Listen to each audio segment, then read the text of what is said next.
There you are. There you are. I miss you guys so much. I mean, I'm not exaggerating when I say that. I mean, it's been what, decades? How long has it been since we saw each other? I think, yeah, it's definitely been decades because I miss you that much. Anyway, it's good to be back. It's great to be on your screens one more time. I'm hoping you're having a lovely morning. It's the morning after the budget. Did it go in your favor? I mean, did the finance minister say anything that you were looking forward to, where your expectations met?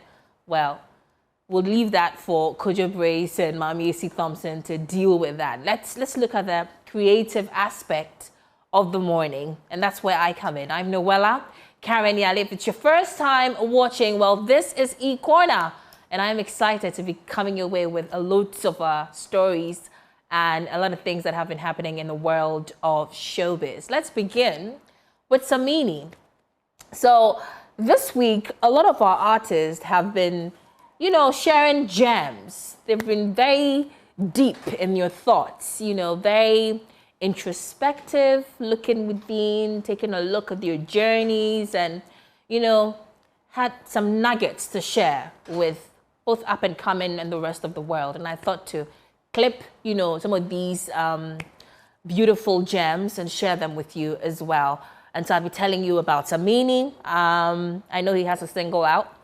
Well, we'll talk more about that single. He's also been performing. Well, he performed at the just ended Ghana Journalist Association's awards, or should I say the GJ Awards.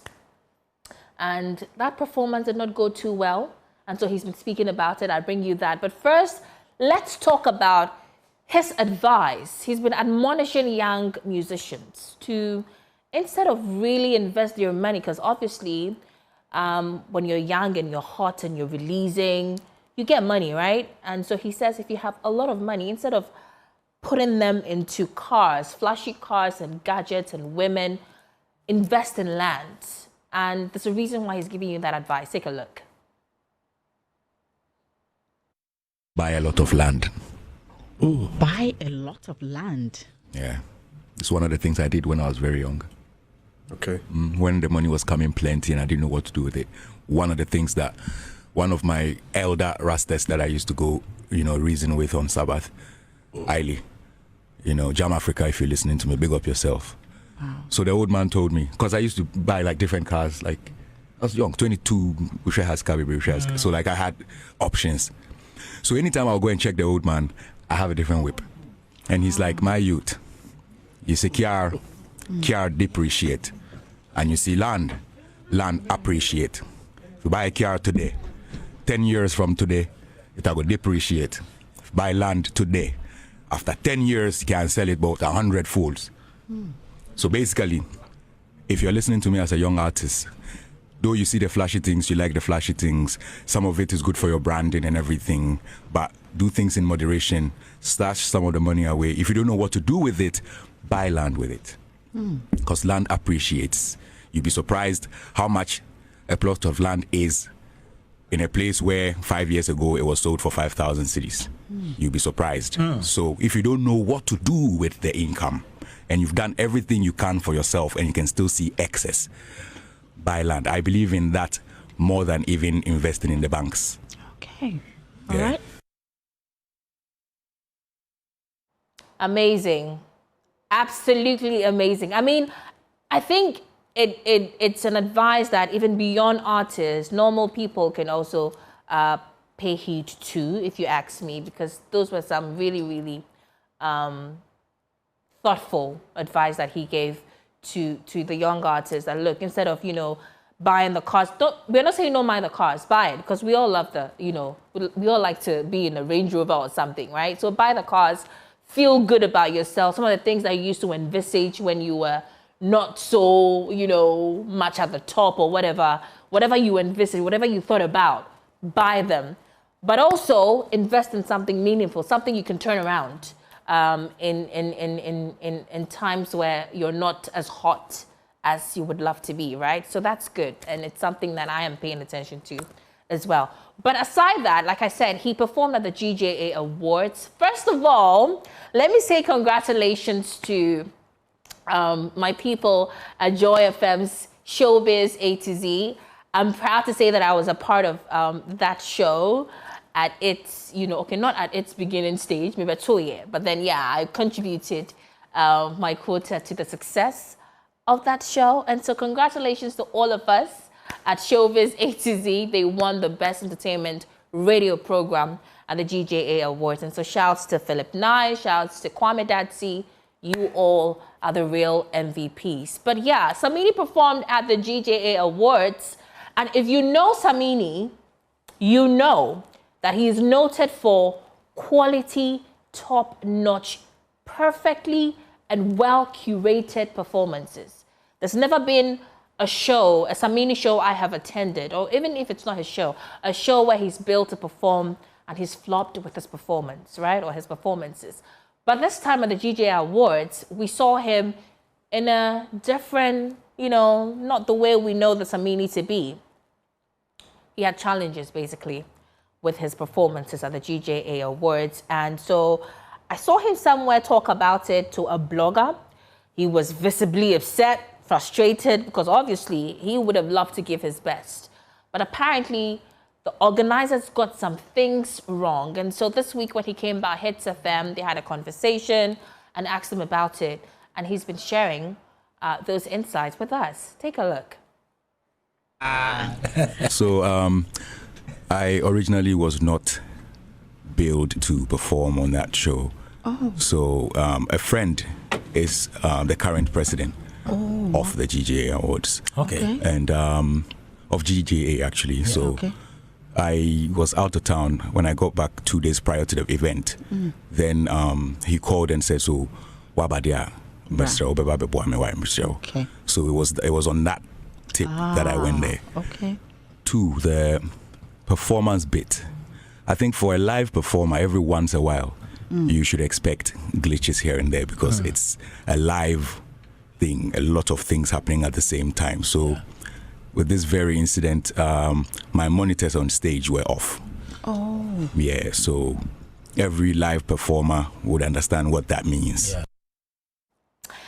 All right, so that was Samini explaining why he had, quote unquote, a poor performance at the GJA Awards. And after he made this session explaining what happened, I've seen a lot of people on social media say, oh, why would you come out to lambast, the organizers? These things, they happen with performances. And so he should have just taken it as one of those things and just let it go, let it slide. But no, his reputation is at stake here, right? Like I said earlier, this is somebody who is not known for bad performances or poor performances. He has been able to carve a niche for himself as somebody that really takes his performances serious and invests a lot of time, a lot of thought, and a lot of craft and art to what he does. And so for somebody not doing their job, for that to impact his performance, you cannot expect him to take the blame. He has to explain. He has to give some sort of explanation to his fans who probably were looking forward, who were in the auditorium and looking forward to a great, performance from him, but did not. He has to explain that, listen, and that's the GJA organizers. And so for me, I totally understand him. And it was in place for him to explain to us why he had that bad performance. But anyway, let's move away from that and talk about his protege. I'm talking about Stonebwoy. So I know that somewhere last year, 2024, CNN had a feature. They did a beautiful feature piece on Stonebwoy where he talked about how he hopes to use his music and his craft and his art to unite Black people in the diaspora. And you would think that it was one of those things that he would want to say because it's CNN, it's a big, media platform out there, international media platform. So let's say something that really makes us appear like, yeah, we're woke and we're G and, we're all about Africa unite. But no, he was actually very serious about it because a year after, he was on a platform where you're seeing excerpts of where he was at. I'm going to give you a sound up so you can listen. when he was asked, I'm not sure about the question he was asked, but he said something really, really, you know what? Just take a listen. When I was born and I started to realize myself, I look at my skin and I'm black. Then I traveled to Jamaica many years after and I see they're black. Then I come to America, I see they're black. And you want to tell me blacks come from different places of black? No. As far as I'm concerned, black comes from Africa, that's it. And that's the motherland. Let's go. So to even start with the conversation of I'm black American and the level of superior feeling against the black from Africa, you know, due to a lot of things that we can go ahead and talk about, I've realized there are stages of mentality. Even in the Caribbean, one guy saw me one time driving on the road to Ochi. He said, yes, I want to sell way out, you know, see them black man, yeah, see them people from Africa, them real African, yeah, them sell way out. Yeah. I'm like, I was not part of that system. I didn't put a hand in whatever. But that is the mentality. So it tells you that there are a lot of things that have been said and have been told about Africa. Africa too, the Africans in the diaspora, and they literally feel like we live on trees and all the other stuff that is not the right picture.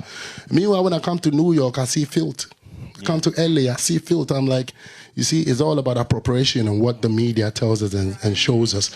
So they're using things that are supposed to unite us to separate us. So we now have to use a diverse and various uniqueness that we have to unite us back. And music is the only one tool that can do that. Amazing. Like father, like son, right?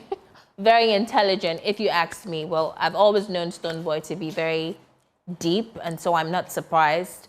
And I have friends in the diaspora who tell me that, look, Noella, when you come here, like the Black Americans, I don't know why, but they like to hate on the Africans. They say you've come for your jobs, and these are jobs that, you know, they wouldn't do anyway. But I mean, that's aside the point.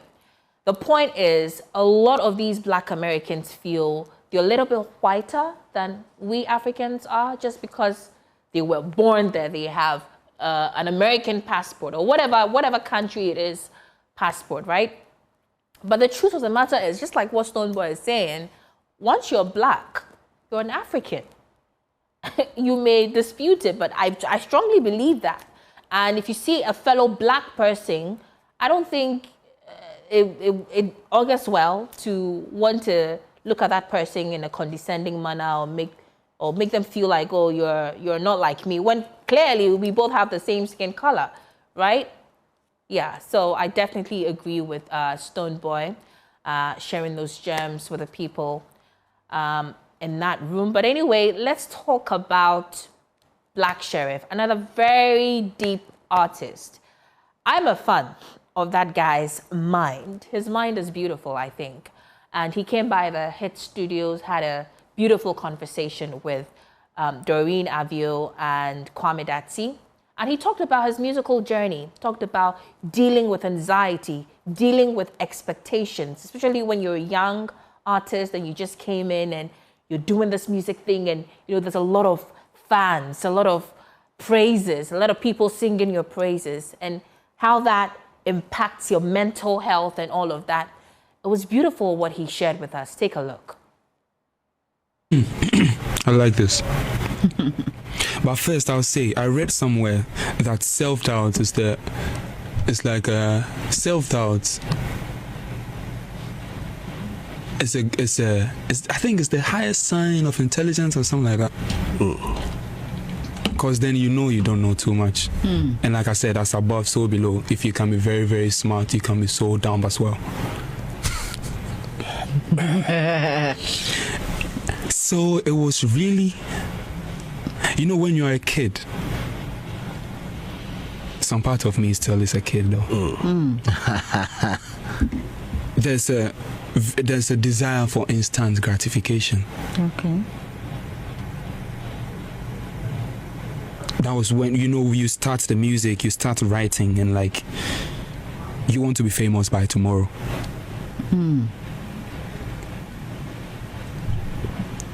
Do you understand? And that kind of gives you some heavy anxiety and all of that. And then you start see some success, you get on some stage and you see how not prepared you are. And then you start taking things a day at a time. Okay. Yeah. Interesting. So I think I was anxious for nothing. Sometimes I get anxious for nothing. Okay. But like, it's believing that you will get there. Sometimes I don't even feel like I've started. You don't feel like you... Sometimes. Because every day I feel very new and a student. I stay a student of this music thing. And I'm a nerd about it. I'm a nerd about the music. Like, my high is in the music. Yeah. It's not really in the applause. The only side of the applause that I like is when I'm able to create room around the music and then in your head for you to think about the music. It's like presenting the music, right? To say what was the question. Now I answer, but answer no. It feels like an answer, but it's still like a question to you too. Okay. Okay. Yeah. That's my high about the music. That's what keeps me going. That's what keeps me going back to the studio every time. Wow. You know, this young man is one that I personally can stay a whole day just listening to him, because I think, like I said, I think he has a beautiful mind, and he's only 23 years old. I mean, I don't know what to say, but yeah, that's him sharing his journey, sharing, you know, like I said, anxiety, how he deals with anxiety, how he deals now with his craft and the expectations. And I love something he said, that, you know, he stays a nerd with music. There's never a time where he feels like, oh, I know this, I've cracked the code, I know this thing too well, I'm good. Like, every now and then it's an opportunity for him to learn. And for me, that's a sign of a great person, when you stay learning and you're not too haughty. Yeah, that's great. But anyway, let me wrap up with Kris Jenner, my girl, Kris Jenner. You know, she invited me. She celebrated her birthday, her 70th birthday in California. She invited me, but, you know, I was late, so I missed my flight. I couldn't go. My director said, stop it. I'm telling you, Kris is my girl. Listen, the party she had, it was beautiful. First of all, let me give you a little bit of details about this party. So first of all, it was a James Bond inspired party. And so that explains the 0070. If you know, you know. If you're a James Bond fan, you know. And he had the party in one of Jeff Bezos' house, okay, one of his houses. And the party was so fun. The neighbors in the neighborhood had to call the police on them because I guess they were making too much noise. Like, it was a gathering of the creme de la creme of Hollywood.